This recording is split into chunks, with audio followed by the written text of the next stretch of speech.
What's the best heavy fighter in Star Citizen? Star Citizen just introduced two new heavy fighters, namely the Stinger and the Shiv. Now let's see how these two heavy fighters compare to all the rest. Alright, let's start with something that might surprise you. Size actually matters in space combat, and no, I'm not talking about, well, you know. I'm talking about which ship can slip through tight spaces, hide behind asteroids, and generally be a pain in the ass to target. If we look at the dimensions of every ship, we can see that the Anvil Hurricane is probably one of the smaller ships, and we can actually prove this. And I would say the largest ship on this list is either one of the Vanguards, or it is the Vanguards in general. But we can also say the Scorpius, since it has such a insane height. But generally I would say the Anvil Hurricane is the smaller ships, and the Aegis Vanguards are the bigger ships on the list. It's super difficult to pinpoint which ship is actually the biggest, since the length, height and width of each ship is so different. Later in this video we'll also talk about stealth, and you will see why size does matter. Now we're moving on to the mass of each ship, and we can see that of course the Anvil Hurricane has the least amount of mass, and it's almost 15% lighter than its nearest competitor, which is the Scorpius. So of course the Anvil Hurricane is going to win in this category. Mass is a good indicator on how big a ship is, but it can be deceiving. So do not always look at mass at how big a ship is. Sometimes a smaller ship can have a bigger mass. For example, here the Aegis starfighters are a good example. They have the highest mass of all of these ships, and on paper they aren't the biggest ships out of all of these ships. Make sure to take a shot each time I say ship. Let's continue. Now we're moving on to the most vital part of each ship. So this means the vital part HP. This is the part of your ship that if it gets destroyed, your ship will be soft death. So this is the most important part of any ship, is the vital part HP. Here we can actually see the Stinger having the most vital part HP out of all of the ships, and of course the Aegis starfighters has the same amount of vital HP. But of course the Stinger is the new ship. Who cares about those old ships? Maybe you do, I'm sorry for that, but let's look at the Stinger. So the Stinger has one of the highest vital HP, followed by the Aegis starfighters, and of course the one with the lowest HP sadly is going to be the Shiv. But I can understand why it has such low HP, since it has a cargo bay, and of course it's made out of basically scrap metal. The Shiv is such a great ship, it needs some kind of drawback, or else it would be overpowered.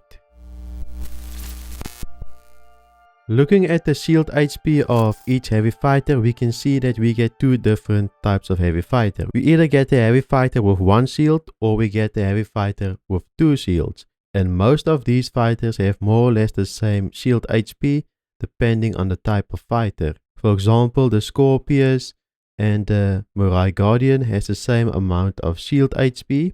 So the smaller size heavy fighters get one shield, and the larger size heavy fighters get two shields. It's probably to make up for the speed and maneuverability and so forth. But either way, I would say all is equal, more or less, even though some of these ships have an extra shield.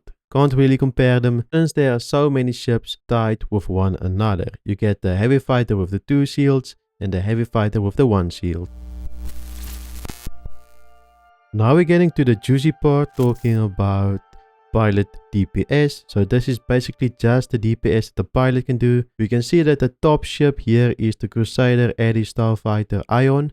But this doesn't tell the whole story. We know that the starfighter Ion is designed to take out bigger capital ships, so the projectile of this ship is very slow, so it's not as easy to target smaller ships with the starfighter Ion. So let's give the starfighter Ion a pass.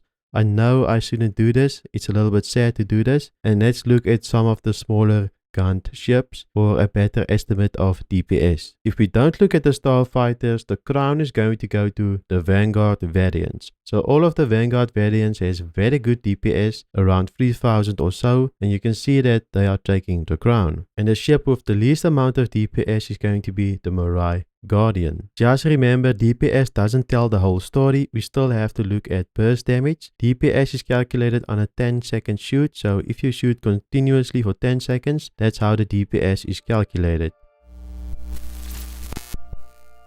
Now we're going to look at burst damage. Burst damage is easy to understand. It's basically firing a whole clip, and that's your burst damage. You'll see that some Gatlings or ballistics basically doesn't have really burst damage. They're just going to use the same amount as their consistent DPS. So Gatlings or ballistics doesn't fall into this category. With that being said, we can see that the Stinger has the most burst damage out of all of these ships. That's because the Stinger has that big size 5 cannon that you can't exchange for repeaters. So we can't really exchange that big weapon for another weapon. And all other ships basically are kitted out with repeaters to make the playing field as even as possible. So here's what we're going to do. We're going to take out the Starfighters and the Xperia Stinger just because we can't exchange the weapons, but just know they have insane amount of burst damage as well. If we take out those 3 ships, the victor of this battle is going to be, of course, the Shiv, since the Shiv has insane firepower. And the loser of this battle is going to be the Anvil Hurricane. So the Anvil Hurricane has the least amount of burst damage in this category. But just remember, the Stinger is an insane ship. It has insane amounts of burst if you like to play with cannons. Now we're moving on to crew DPS. This is basically the gunner seat of each heavy fighter. Not all fighters have gunner seats, so I've taken them out and I've only left the heavy fighters with gunner seats. In this list you can see that the Hurricane has the best gunner seat that does the most damage, and of course the loser is going to be the Vanguard Warden and the Vanguard Sentinel. This is sustained DPS, so damage per second and not burst damage. I almost forgot about the RSI Scorpius. It seems like the RSI Scorpius and the Anvil Hurricane is a tie, since they both have the same amount of damage for the gunner. Now we're talking about missile damage. Missile damage is probably not that big of a deal, but some people do like to use missiles. And in this category, the most missile damage is going to go to the Aegis Starfighters. Both of them have insane amount of missile power. And the loser is going to be, unfortunately, the Anvil Hurricane with the least amount of missile damage. I must say something about the Aegis, Vanguard, Harbinger. You can see that its missile damage is actually insane. It only has 1,000 less damage than the Starfighters, so that's something to take note of. Now we're talking about SCM speed, meaning the combat speed of each ship. The victor here is going to be the Scorpius. The Scorpius, or both of the Scorpions, are going to have the most combat speed out of all of these ships. And of course, combat speed, you can dictate the range of the fight if you want to go close or be far away. And the loser in this category is going to be both the Aegis Starfighters. They're going to have the slowest speeds. Now that we've talked about the combat speed, let's talk about the navigation speed. So this is when you're not in combat, and this is great for running away or for hunting a target to catch up to that pesky little mosquito. And of course, navigation speed is also great for exploration in Star Citizen. Again, the winners in this category is going to be the Scorpions or the Scorpiuses.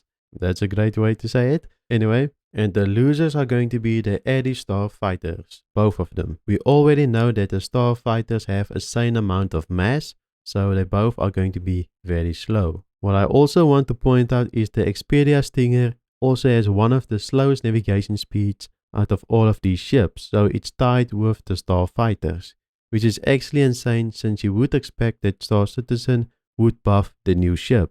But it also makes sense since the Stinger also has that huge cannon that it has to travel with. Now we're getting to one of the most important parts of every ship, the maneuverability, which is the pitch, yaw and roll, with the pitch and the yaw being the most important parts. The victor here for the pitch is going to be the Grey Shiv, and the victor here for the yaw is going to be the Mirai Guardian. And the victors here for the roll is going to be both of the Scorpions. There can probably only be one winner here, so I would say it's either the Shiv or the Mirai Guardian that is the victor here. If I had to give it to one, I'm gonna say the Shiv, but that's just because the Shiv is one of my favorite ships. Probably the Mirai Guardian is better, but the Shiv has a 50 in the maneuverability scale for the pitch, so it's going to the Shiv. But luckily for the loser, there's a clear loser, which is going to be surprisingly the Xperia Stinger. It's bad in all categories. Pitch, yaw, roll, doesn't matter. It's bad in all of them, which is quite funny. Maybe the Stinger is going to require a buff in the future for maneuverability. We'll see. Now we're moving into stealth. So which ship is the stealthiest? Surprisingly or not surprisingly is the Anvil Hurricane. It's the smallest ship here, so it means that it is the most stealthiest ship. The IR rating of the ship is the lowest, meaning that it's not as easy to spot this heavy fighter. Meaning that this fighter can show up and you won't even notice it. And the least stealthiest ship on this list is going to be the Aegis Vanguard Warden. So it's the ship that's going to be the easiest to spot. We also have to talk about the EM signatures. Now the EM signatures are used mostly for missiles, electromagnetic signals. So missiles use this and most people use electromagnetic missiles. So this is going to determine how easily your ship is hit by a missile. So the lowest one here is going to be the Grey Shiv. And the highest one is going to be the Mirai Guardian and the Mirai Guardian MX. If you had to choose a mixture between IR and EM signatures, the Grey Shiv is going to be the victor here, just because if you take the averages of the IR and EM, the Grey Shiv is going to win. But if you want pure stealth, the Anvil Hurricane is going to be your best bet. A heavy fighter shouldn't really have cargo, but there's one ship with cargo, which is going to be the Grey Shiv. So the Grey Shiv is going to take the crown here if you want a heavy fighter with a little bit of cargo. All I'm going to say is that the Grey Shiv is a great daily driver, so look into it. Now we have to ask ourselves which is the best heavy fighter. As you can imagine from looking at all of these stats, this is a very difficult question to answer. What actually makes a great heavy fighter? I would say it's good maneuverability. That's a given for any good ship. It has to have good maneuverability. It needs good DPS and it needs to be able to survive. So let's divide the categories. What's the best solo heavy fighter? The best solo heavy fighter is going to be the Xperia Stinger. Now this might seem like this is not the obvious choice, but because it has such insane amount of burst damage and consistent damage, it's a very good choice, I would say. Since it has 2 shields, it has lots of vital HP and you can do a lot of PvP or PvE content with the ship. The runner-ups I would say is the Grey Shiv as a solo heavy fighter if you need some cargo. But I would also say that if you pick one of the Vanguards, the Harbinger might just be the perfect solo heavy fighter. But there's so many fighters that you can pick, it's really difficult to say which one is the best. Let me know in the comments which solo heavy fighter do you think is the best. Maybe we can help each other. So now we need to move on to the next category of heavy fighter, which is the best heavy fighter for a multi-crew. So 2 players. This is probably going to be one of the easier ways to determine, and it's going to be the RSI Scorpius. Why? Because it has one of the highest pilot DPS and of course one of the highest gunner DPS. So this will make it probably one of the best multi-crew heavy fighters. Of course it's also very quick, its pitch, roll and yaw is decent, and of course the navigation speed and the combat speed of the Scorpius is also insane. So I would say the RSI Scorpius is an insane multi-crew ship.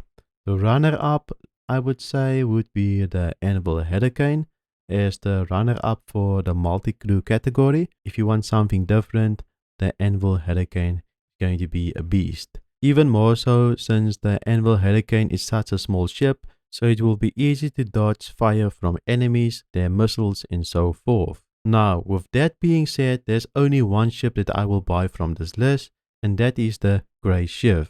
Why? Because it has a cargo bay, it can be a heavy fighter, my friend can also hop into the back seat and be a gunner for me as well. So in my heart, it says the Grey Ship is the heavy fighter that I will get, but it might be different for you.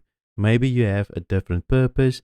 Maybe you're somebody that enjoys PvP, so you're going to look through a different lens at all of these ships. Let me know in the comments which heavy fighter is best for you and why. Now that you know which is the best heavy fighter in Star Citizen, go and watch this video to find the best all-rounder ship in Star Citizen.